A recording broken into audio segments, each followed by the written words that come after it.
Ibu-ibu yang ada masalah dalam rumah tangga, jangan curhat di medsos. Kan biasa ini ibu-ibu kan gampang sekali curhat di medsos. Tak kusangka kau begitu. Update status lagi, di mana di kau? Mau maghrib, kesepian banget.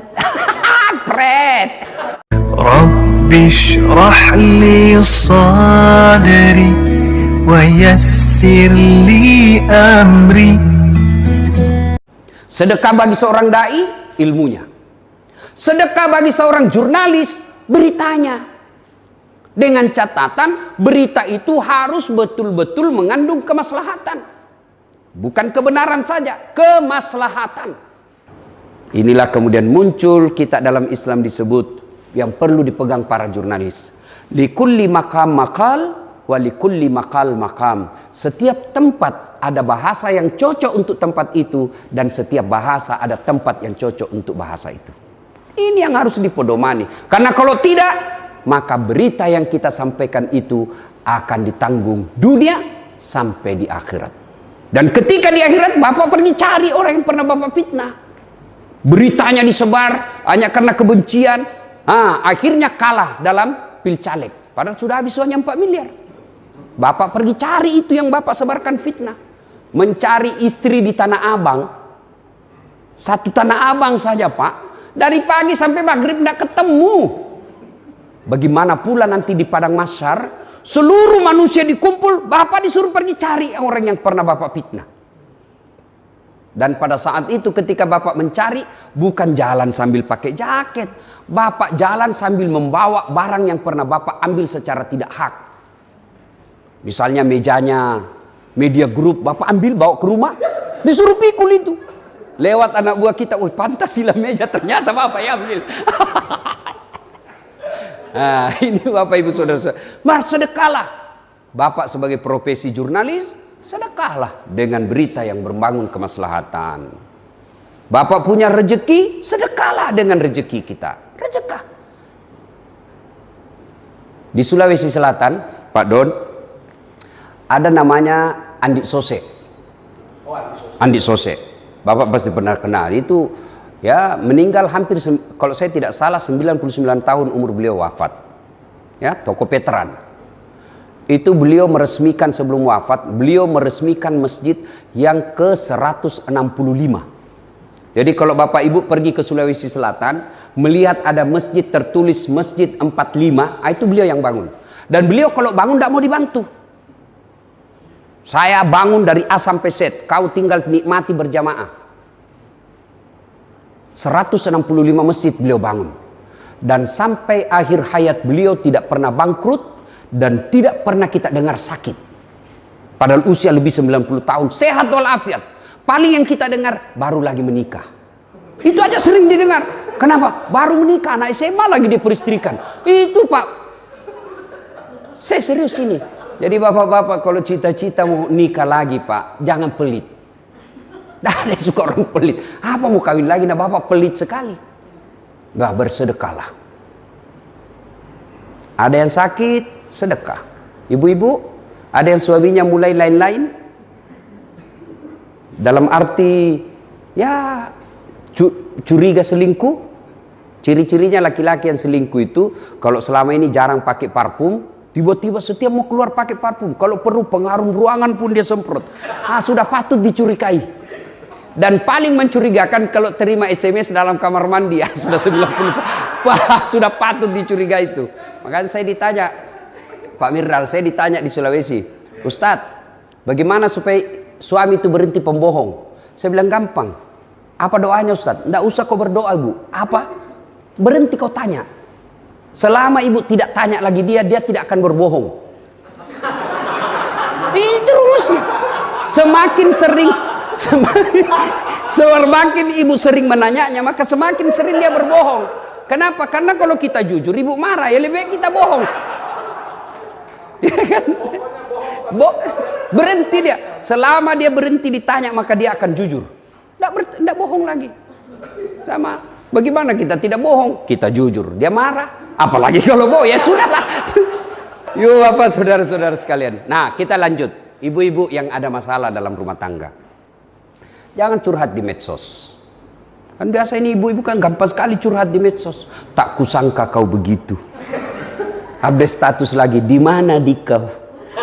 Mau maghrib, kesepian banget. Pret. Ngapain berdoa di medsos? Lebih doa kepada Allah. Curhat sama teman. Apa ibu yakin dia tidak akan cerita keburukan keluarga kita? Masa dia cerita, Ustadz? Itu masih sepupu saya. Siapa Abu Sofyan? Sepupu satu kalinya Nabi yang menghalangi Nabi dakwah. Masa dia cerita saya, Ustadz? Tidak mungkin lah. Itu masih saudara saya. Siapa yang dorong Nabi Yusuf masuk ke dalam sumur? Saudaranya sendiri. Masa dia cerita saya, Ustadz? Itu paman saya, bapaknya dengan bapakku saudara. Siapa Abu Jahal? Abu Lahab. Abu Lahab itu saudaranya bapaknya Nabi. Maka ketika ada masalah, jangan curhat sama manusia. Apalagi di medsos. Update status. Temannya di WhatsApp 500 orang. Otomatis 500 yang tahu masalah rumah tangga kita. Lalu gimana solusinya, Ustadz? Berdoa. Tolak bala dengan sedekah.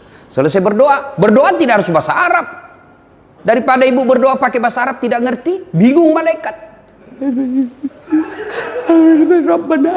Dia bilang malaikat, apa maksudnya ini ibu, lain di bibir, lain di hati. Bingung, maka lebih curhat. Ya Allah, Engkau yang memelihara rasa cinta dalam hati suamiku. Engkau yang membolak-balikkan hati dalam hati suami saya. Rasa cinta Engkau yang memiliki, ya Allah. Pelihara suami saya, lindungi dia dari wanita jahat, ya Allah. Ya Allah, ini ada duit saya 2 juta. Saya bawa besok ke panti asuhan. Tolak bala 2 juta. Mudah-mudahan suamiku terhindar dari wanita jahat. Bismillah. Coba ibu amalkan daripada curhat di medsos. Yang jadi masalah kalau suaminya juga bangun sholat malam. Berdoalah juga, ya Allah, saya sudah capek di istri saya, ya Allah. Marah-marah aja kerjanya, ya Allah. Ada duit, tidak ada duit, ngamu aja sekerjanya, ya Allah. Ya Allah, ini ada duit saya 2 juta, ya Allah. Tolak bala. Saya bawa ke panti asuhan. Mudah-mudahan 2 juta ini istriku ikhlas kawin lagi. Bingung malaikat, yang mana mau dikabulkan ini? Yuk Bapak, saudara-saudara sekalian. Lalu ada yang berkata, mana kita bisa bersedekah, Ustadz? Kita dalam keadaan susah. Justru Al-Quran mengajarkan bersedekahlah dalam keadaan lapang maupun dalam keadaan sempit. Ada 3 sahabat yang dicintai Allah. Dan ada 3 golongan yang dibenci Allah. Lalu dilengkapi lagi dalam hadits qudsi itu ada 3 temannya setan. Temannya setan. Satu diantaranya ghaniyun mutakabbir, orang kaya yang pelit. Itu temannya setan. Kalau orang miskin pelit, ya wajar. Dia mau sedekah tidak ada. Tapi kalau orang kaya pelit, temannya setan. Maka jadi bapak-bapak kalau lihat orang kaya pelit, ya cukup dalam hati setan wujud manusia. Maka bersedekahlah. Dan tadi disampaikan oleh Pak Mirdal, mohon didoakan, Mbak Vivi, mohon didoakan agar ini perusahaan ini tetap eksis. Selain doa, harus ada tindakan nyata. Tindakan nyata itu berbagi. Semakin sempit, semakin dia berbagi, nilainya semakin tinggi. Ya, untuk meyakinkan, saya ulang lagi, silakan cari orang yang bangkrut gara-gara sedekah. Saya punya banyak pengalaman spiritual tentang keistimewaan sedekah. Maka sekali-kali Bapak catat kalau Bapak bersedekah dan lihat efeknya. Bukan kita mau ria, tapi kita mau yakin. Misal, saya sedekah hari ini 1 juta. Coba lihat efeknya. Coba lihat efeknya. Allah pasti ganti, Pak. Tiba-tiba, dari mana nih rezeki? Saya punya pengalaman yang terakhir yang sangat spektakuler. Waktu tsunami Palu, saya lelang baju saya. Ya, karena orang saya biasa tanya, Ustadz, di mana beli baju? Kita cari ndak ada. Cantik-cantik bajunya. Saya bilang bukan baju saya yang cantik, saya yang gagah. Nah, di mana? Memang saya desain sendiri. Beli kain di Mekah, desain sendiri, pilih warnanya saya bikin sendiri, maka ndak jual. Masih lelang, Pak. Ada yang laku 70 juta, ada yang laku 20 juta. Akhirnya waktu itu saya bawa lah bantuan ke Palu hampir 400 juta. Saya bawa mobil 3. Ya, 2 mobil box, saya mobil pribadi saya bawa. Itu dari Makassar melewati 3 provinsi. Dia bilang sopir saya sopir Ustadz, enggak usah. Kalau kau sopir, kau yang dapat pahala sopir. Saya mau dapat pahala sopir. Karena kalau mau bantu orang, Pak, maksimalkan. Sudah bawa, selesailah. Selama 6 hari saya di sana. Mobil saya pakaikan toa, ya, untuk memberikan spirit. Sampai sekarang Pak, kalau saya pergi naik sepeda juga ada toa saya di belakang. Untuk sosialisasi, jaga jarak, pakai masker, cuci tangan, selalu kemana-mana. Terakhir, jaga mata, jaga suami. Banyak pelakor. Dan banyak sekarang ibu-ibu, apalagi janda-janda muda, yang pergi sepeda-sepeda ternyata cari orang-orang kaya yang bisa menghidupi mereka. Nah, sudah. Selesailah itu kegiatan. Tiba-tiba saya ditelepon seorang menteri. Ustaz, temani saya pergi umroh. Saya bercanda, siapa lagi ini? Disebutlah namanya. Wih, rezeki betul buat saya. Pergi bukan bisnis kelas, first class saya dikasih. Selama saya di sana, saya dikawal sama polisi yang baret merah. Kalau kira di Indonesia Kopassus. Mau masuk Hijri Ismail, yang orang berebut masuk di situ belum tentu bisa. Dikosongkan Hijri Ismail baru saya masuk. Cium Hajar Aswad yang orang berebut belum tentu bisa cium. Saya dikosongkan pelataran Hajar Aswad, saya bisa cium, bisa selfie-selfie. Saya ingat, apa ya kebaikan yang pernah saya lakukan? Kok Allah kasih saya begini? Oh, saya ingat, inilah balasan dari tsunami. Dan Bapak tahu, tsunami Aceh 16 hari saya di sana. Doa saya sederhana. Dan itu saya anggap disitulah awal mula hidup saya berubah secara signifikan. 16 hari saya di Aceh, hari keempat saya sudah di Aceh. Saya berdoa hanya satu, ya Allah berikan saya keberuntungan hidup. Apa ini keberuntungan hidup? Di mana ada tabrakan, beruntung kita tidak ada di situ. Ada pembagian pulsa, beruntung kita ada di situ. Itu namanya keberuntungan hidup. Saya tidak rewel, saya coba ya Allah berikan saya keberuntungan hidup. Saya berikan saya keberuntungan hidup. Saya lihat itu orang yang terpotong badannya karena terhantam atap seng. Saya lihat itu jasad manusia yang diperebutkan anjing.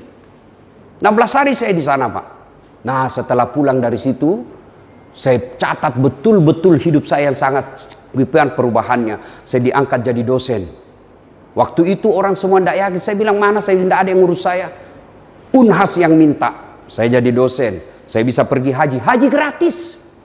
Saya diperiksa waktu itu di Polda sebagai kasus pembakaran bendera. Waktu itu Kapoldanya Saleh Saaf. Malah saya dikasih hadiah untuk haji. Saya ingat sekali beliau kasih saya uang 26 juta. Kau pergi haji. Pulang dari Aceh. Tiba-tiba ada radio.